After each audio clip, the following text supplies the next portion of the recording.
नमस्कार। आज हम एक ऐसे कानूनी चक्रव्यूह की कहानी पर नजर डालेंगे जिसका शीर्षक है अभियुक्त की दुविधा। ये कहानी शुरू होती है भारत के गोरखपुर में एक छोटी सी पेंट की दुकान पर हुई छापेमारी से। दुकान की मालकिन थी श्रीमती बच्ची देवी। लेकिन पता है, इस एक छोटे से मामले ने हमारी न्याय व्यवस्था की एक बहुत बड़ी खामी को सबके सामने ला दिया। एक ऐसी खामी जो हजारों लोगों को बेवजह जेल में डाल सकती है। सवाल यह है कि आखिर कैसे। चलिए सबसे पहले समझते हैं उस पेंट विक्रेता की दुविधा को। ये वही मामला है जो इस पूरे बदलाव की वजह बना। तो हुआ ये कि श्रीमती बच्ची देवी पर नकली पेंट बेचने का आरोप लगा।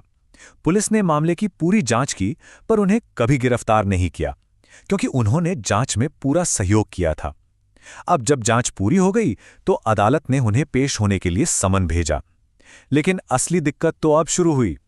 उन्हें डर था कि जैसे ही वो अदालत में पेश होंगी, उन्हें तुरंत जेल भेज दिया जाएगा, भले ही उन्होंने जांच में पूरा सहयोग क्यों ना किया हो। और बच्ची देवी का यही डर हमें हमारी कहानी के दूसरे और सबसे जरूरी हिस्से पर ले आता है, न्याय प्रणाली की एक बड़ी खामी, या कहें तो एक ग्लिच। दरअसल उत्तर प्रदेश की जिला अदालतों में एक अजीब सा चलन बन गया था, जो कानूनी तौर पर सही नहीं था। ये अभियुक्तों के लिए एक भूल भुलैया जैसा था, जिसमें घुसना तो आसान था, पर बाहर निकलना लगभग नामुमकिन। अब सोचिए, इस भूल भुलैया में फंसे इंसान के पास क्या रास्ते थे? 3, और तीनों ही खराब। पहला, अदालत में सरेंडर करो, हिरासत में जाओ और फिर रेगुलर बेल के लिए अर्जी लगाओ, मतलब कई दिन या हफ्ते तो जेल में ही गए। दूसरा रास्ता, जेल जाने से बचने के लिए पहले ही अग्रिम जमानत ले लो, जो खुद एक लंबी और पेचीदा प्रक्रिया है और केस को ठप कर देती है। या फिर तीसरा रास्ता, सीधे हाई कोर्ट का दरवाजा खटखटाओ, जिससे पहले से ही मुकदमों के बोझ तले दबी न्याय व्यवस्था पर बोझ और बढ़ जाता है। ये समस्या कितनी बड़ी थी, इसका अंदाजा सिर्फ एक नंबर से लगाइए, 500। हर दिन लगभग 500 मामले सिर्फ एक हाईकोर्ट बेंच के सामने इसी तरह की राहत मांगने के लिए आते थे। मतलब ये कोई एक दो केस की बात नहीं थी, ये एक बहुत बड़ी और फैली हुई समस्या थी। इसी हालत को देखते हुए इलाहाबाद हाईकोर्ट ने एक बहुत ही सटीक और सख्त टिप्पणी की।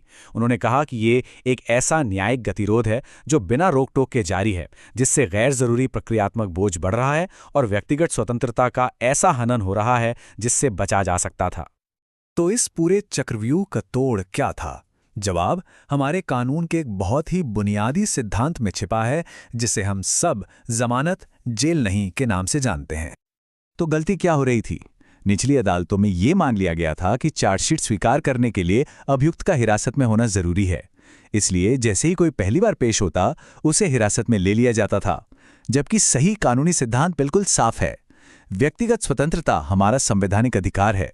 अगर किसी ने जांच में सहयोग किया है तो उसे सिर्फ अदालत में हाजिर करवाने के लिए जेल भेजना जरूरी नहीं है, उसके लिए एक सिंपल सा जमानत बॉन्ड ही काफी है। और देखिए, ये कोई नई बात नहीं है। सुप्रीम कोर्ट तो दशकों से यही बात कहता आ रहा है। 1980 के गुरबख्श सिंह सिब्बिया मामले से लेकर 2021 के सिद्धार्थ और 2022 के सत्येंद्र कुमार अंतिल मामले तक सुप्रीम कोर्ट ने बार बार यही साफ किया है कि गिरफ्तारी आखिरी विकल्प होनी चाहिए, पहला नहीं। लेकिन इतने साफ साफ फैसलों के बावजूद जमीनी हकीकत नहीं बदली। निचली अदालतें वही पुरानी प्रैक्टिस करती रहीं, और इसी वजह से इलाहाबाद हाईकोर्ट को इस मामले में दखल देना पड़ा और एक ऐतिहासिक आदेश पास करना पड़ा। तो चलिए अब देखते हैं अदालत के उस ऐतिहासिक आदेश को, जिसने सुधार का एक पूरा ब्लूप्रिंट ही तैयार कर दिया। अदालत ने बिल्कुल 2 टूक शब्दों में निर्देश दिए। पहला, अगर जांच के दौरान किसी को गिरफ्तार नहीं किया गया तो अदालतें उसे पेश होने पर सीधे हिरासत में नहीं भेज सकती। दूसरा, पेश होने पर अभियुक्त को पहले पर्सनल बॉन्ड भरने का मौका दिया जाना चाहिए। इसके लिए बेल एप्लीकेशन की कोई जरूरत नहीं है। और तीसरा, जैसे ही अभियुक्त पेश होता है, मामले को बिना किसी फालतू देरी के आगे बढ़ाया जाए। और सिर्फ निर्देश देकर ही नहीं छोड़ा, अदालत ने यह भी पक्का किया कि इन नियमों का पालन हो। कैसे? जवाबदेही तय करके। अब जिलों को इस नियम के किसी भी उल्लंघन का रिकॉर्ड रखना होगा। सभी जजों को इन सिद्धांतों पर कंपलसरी ट्रेनिंग दी जाएगी, और तो और जिला न्यायाधीशों को खुद लिखकर यह कंफर्म करना होगा कि उन्होंने इसे पढ़ा, समझा और अपने साथी जजों के साथ इस पर चर्चा की है।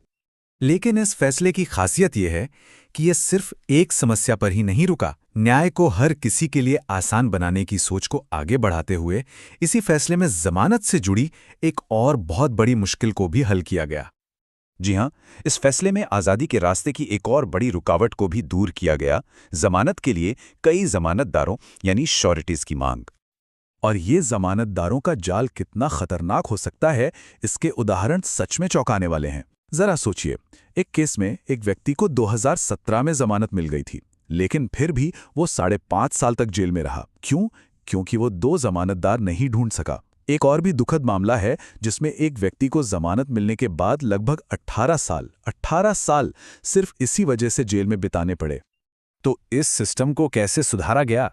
देखिए, पुरानी जरूरत थी कि जमानत के लिए 2 जमानतदार और अक्सर बहुत भारी बॉन्ड अमाउंट चाहिए होता था। लेकिन नया निर्देश है कि अभियुक्त को सिर्फ एक जमानतदार पर रिहा किया जाए।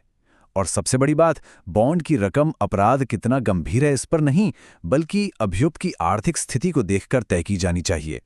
तो कुल मिलाके इस एक फैसले का असर बहुत गहरा और दूर तक जाने वाला है। ये व्यक्तिगत स्वतंत्रता की रक्षा करता है, अदालतों का बोझ कम करता है, न्यायिक जवाबदेही बढ़ाता है और जमानत को उन लोगों के लिए सच में आसान बनाता है जिन्हें इसकी सबसे ज्यादा जरूरत है।